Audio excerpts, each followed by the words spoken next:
Lahat ba nakasabay na sa bagong trend ngayon ng figure in picture? At kung wala ka pa, ituturo ko sa iyo kung paano gumawa ng figure in picture. I-click nyo lang ang Google Gemini.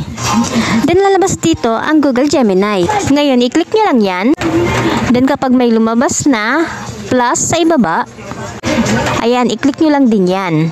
Ayan, i-click nyo lang po yan at antayin lang po natin ng konti.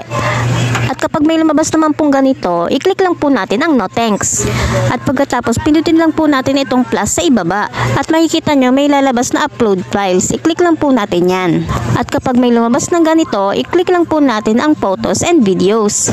Ayan, kapag lumabas na ang albums nyo, pumili lang po kayo ng isang picture sa mga napupusuan nyo gusto nyong ipagawa. Ayan, at ito naman ang napili kong ipagawa. I-click lang po natin yan, then antayin lang po natin lumabas ang picture.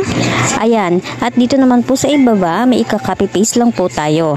At about naman po doon sa kinopy paste ko, i-comment ko po dito sa comment section kung ano po yung kinopy paste ko at ayun po yung gamitin ninyo para po makagawa kayo nitong figure in picture.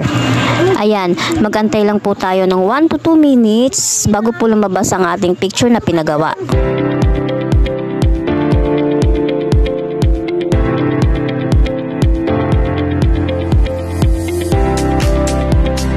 Ayan, at ito na ang picture na pinagawa natin. Boom! Ganun!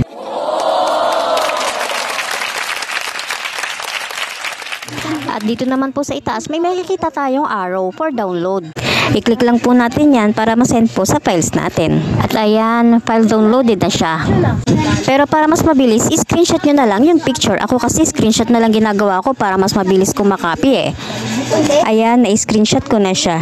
Ayan, at ito naman po yung mga iba pang sample picture na nagawa ko na. Ayan, at sana po may natutunan kayo sa aking video tutorial.